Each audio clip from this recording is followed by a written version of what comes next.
एक लपसी एक तपसी था। तपसी तो भगवान की तपस्या करता था और लपसी सवा सेर की लस्सी बनाकर भगवान को भोग लगाता और लोटा हिलाकर जीम लेता था। एक दिन दोनों लड़ने लगे। तपसी बोला कि मैं बड़ा हूँ और लपसी बोला कि मैं बड़ा हूँ। इतने में नारद जी वहाँ आ गए और पूछने लगे, अरे भला तुम लड़ क्यों रहे हो? लपसी ने कहा, मैं बड़ा हूँ। तपसी ने कहा, मैं बड़ा हूँ। तपसी बोला, मैं सारे दिन भगवान की पूजा करता हूँ। नारद जी बोले कि तुम टेंशन मत लो, मैं तुम्हारा फैसला कर दूंगा। दूसरे दिन तपसी नहाकर आने लगा तो नारद जी ने 1.25 करोड़ की अंगूठी उसके आगे फेंक दी। उसने आँख खोलकर देखा तो 1.25 करोड़ की अंगूठी पड़ी है। तब तपसी ने वो अंगूठी उठाकर बगल के नीचे दाब ली और तपस्या करने लगा। लपसी सुबह उठकर नहाकर 1.25 सेर लस्सी बनाकर भगवान का भोग लगाकर लोटा हिलाकर जीने लगा। इतने में नारद जी आए और दोनों को बिठाया। तब दोनों बोले कि कौन बड़ा है? तब तपसी ने कहा, मैं बड़ा हूँ। नारद जी बोले, तू घोड़ा उठा। घोड़ा उठाया तो 1.25 करोड़ की अंगूठी निकली।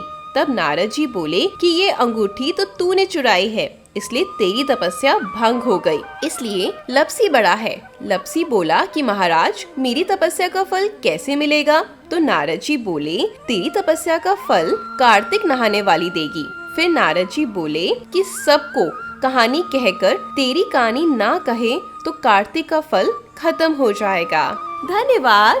जय माता दी। एक लपसी एक तपसी था। तपसी तो भगवान की तपस्या करता था और लपसी 1.25 सेर की लस्सी बनाकर भगवान को भोग लगाता और लोटा हिलाकर जीम लेता था।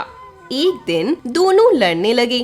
तपसी बोला कि मैं बड़ा हूँ और लपसी बोला कि मैं बड़ा हूँ। इतने में नारद जी वहाँ आ गए और पूछने लगे, अरे भला तुम लड़ क्यों रहे हो? लपसी ने कहा, मैं बड़ा हूँ। तपसी ने कहा, मैं बड़ा हूँ। तपसी बोला, मैं सारे दिन भगवान की पूजा करता हूँ। नारद जी बोले कि तुम टेंशन मत लो, मैं तुम्हारा फैसला कर दूंगा। दूसरे दिन तपसी नहाकर आने लगा तो नारद जी ने 1.25 करोड़ की अंगूठी उसके आगे फेंक दी। उसने आँख खोलकर देखा तो 1.25 करोड़ की अंगूठी पड़ी है।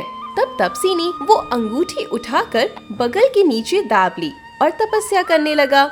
लपसी सुबह उठकर नहाकर 1.25 सेर लस्सी बनाकर भगवान का भोग लगाकर लोटा हिलाकर जीने लगा। इतने में नारद जी आए और दोनों को बिठाया। तब दोनों बोले कि कौन बड़ा है? तब तपसी ने कहा, मैं बड़ा हूँ। नारद जी बोले, तू घोड़ा उठा। घोड़ा उठाया तो 1.25 करोड़ की अंगूठी निकली। तब नारद जी बोले कि ये अंगूठी तो तूने चुराई है, इसलिए तेरी तपस्या भंग हो गई, इसलिए लपसी बड़ा है। लपसी बोला कि महाराज, मेरी तपस्या का फल कैसे मिलेगा? तो नारद जी बोले, तेरी तपस्या का फल कार्तिक नहाने वाली देगी। फिर नारद जी बोले कि सबको कहानी कहकर तेरी कहानी ना कहे तो कार्तिक का फल खत्म हो जाएगा। धन्यवाद। जय माता दी।